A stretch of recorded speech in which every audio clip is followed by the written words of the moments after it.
झटपट कर्जाच्या आमिषाने नागरिकांची फसवणूक करणाऱ्या दोघांना रोहा पोलिसांनी अवघ्या 24 तासात नालासोपारा येथून अटक केली आहे। 15 ते 20 लाख रुपयांचे कर्ज मिळवून देण्याचे आमिष दाखवत आरोपींनी प्रोसेसिंग आणि इन्शुरन्स फीच्या नावाखाली पैसे उकळले। रोहा तालुक्यातील 70 वर्षीय लियाकत मोहम्मद खोत यांच्याकडून आरोपींनी तब्बल 46,400 रुपये घेतले।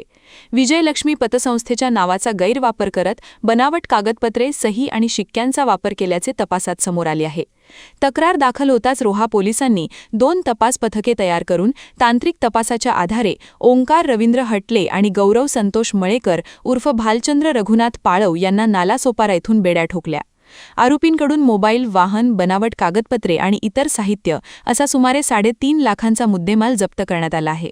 प्राथमिक तपासात आणखी 22 ते 23 नागरिकांची फसवणूक झाल्याचे समोर आले असून 6 ते 7 लाख रुपयांचा गंडा घातल्याचा संशय आहे।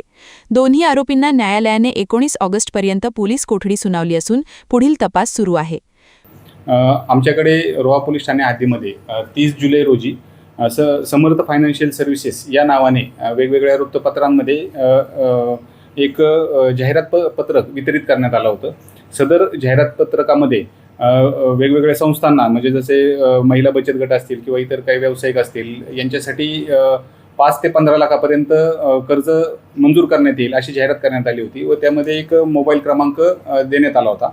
त्या अनुषंगाने लियाकत खोत राहणार सुडकोली या व्यावसायिकांनी त्यांना व्यवसायासाठी 20 लाख रुपये कर्ज हवं आहे असं त्यांनी त्या मोबाईल नंबरवरती संपर्क केला असता त्यांना ते कर्ज देण्यात येईल असं सांगण्यात आलं।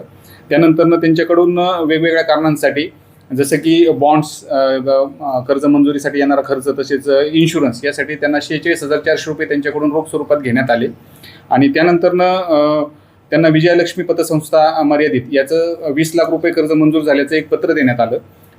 त्या 8 ते 10 दिवसांमध्ये त्यांच्या खात्यामध्ये पैसे न आल्याने त्यांनी विजयलक्ष्मी पतसंस्था याबाबत माहिती घेतली असता ती पतसंस्था अस्तित्वात नाही हे त्यांच्या लक्षात आल्यानंतर त्यांनी पोलीस ठाणे येथे येऊन आमच्याशी संपर्क करून आम्हाला झालेल्या प्रकाराबाबत माहिती दिली।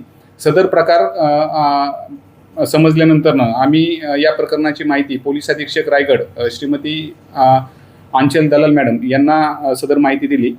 सदर प्रकरणाचं गांभीर्य लक्षात घेता SP मॅडम यांनी तात्काळ गुन्हा दाखल करण्याचे आदेश आम्हाला दिले होते। त्या अनुषंगाने दिनांक 12 ऑगस्ट रोजी या प्रकरणी गुन्हा दाखल करण्यात आला होता। सदर गुन्ह्याच्या तपासाकरता 2 पथकं नेमण्यात आली होती। त्यामध्ये एक पथक पालघर येथे विजयलक्ष्मी पतसंस्था या पतसंस्थेबाबत माहिती घेत होतं आणि दुसरं पथक जे आमच्या पोलीस ठाण्याकडील गुन्हे प्रकटीकरण पथक आहे ते आरोपीचा शोध नवी मुंबई, ठाणे आणि वसई विरार या भागात प्राप्त माहितीच्या आधारे घेत होतं। त्या अनुषंगाने 14 ऑगस्ट रोजी नालासोपारा ईस्ट या ठिकाणी सदर आरोपी मिळून आले। त्यांना नमूद गुन्ह्यामध्ये अटक करण्यात आलेली आहे। सदर आरोपींकडून गुन्ह्यात वापरलेलं वाहन तसेच बनावट कागदपत्र, स्टॅम्प आणि विजयलक्ष्मी पतसंस्थेच्या अनुषंगाने बनवलेली कागदपत्र तसेच या गुन्ह्यामध्ये ज्यांची फसवणूक झाली त्यांच्याकडून जी आरोपींनी कागदपत्र प्राप्त केली होती ती कागदपत्र असा एकूण 5 ते 7 लाखाचा मुद्देमाल आम्ही आरोपींकडून हस्तगत केलेला आहे। हे या गुन्ह्यातील आरोपी एकूण 2 आरोपी या गुन्ह्यामध्ये आहेत। त्यापैकी पहिला आरोपी ओंकार रवींद्र हटले, वय 40 वर्ष, सध्या राहणार बदलापूर, ठाणे, तसेच मूळ राहणार गोठणे, तालुका कणकवली, जिल्हा सिंधुदुर्ग आणि दुसरा आरोपी गौरव संतोष मयेकर उर्फ भालचंद्र रघुनाथ पालव, वय 34 वर्ष, सध्या राहणार उलवे, नवी मुंबई व मूळ राहणार मठ, तालुका वेंगुर्ले, जिल्हा सिंधुदुर्ग। या आरोपींना आम्ही अटक केलेली आहे। त्यांना माननीय न्यायालयात काल हजर केला असता दिनांक 19 तारखेपर्यंत आम्हाला पोलीस कोठडी आरोपींची मिळालेली आहे।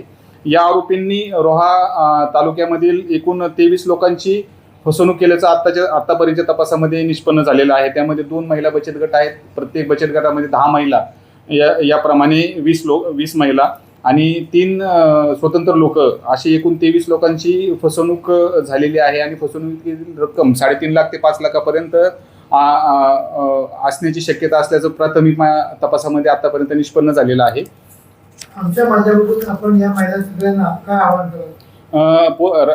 रोहा पोलीस ठाण्यातर्फे रोहा तालुक्यातील सर्व नागरिकांना आवाहन करण्यात येते की अशा प्रकारे जर कोणाची फसवणूक झाली असेल तर त्यांनी रोहा पोलीस ठाणे येथे संपर्क करायचा आहे। तसंच अशा प्रकारच्या व्यक्तींपासून भूलथापांना बळी न पडण्याचं आवाहन रोहा पोलीस ठाण्यातर्फे सर्व नागरिकांना करण्यात येते। धन्यवाद।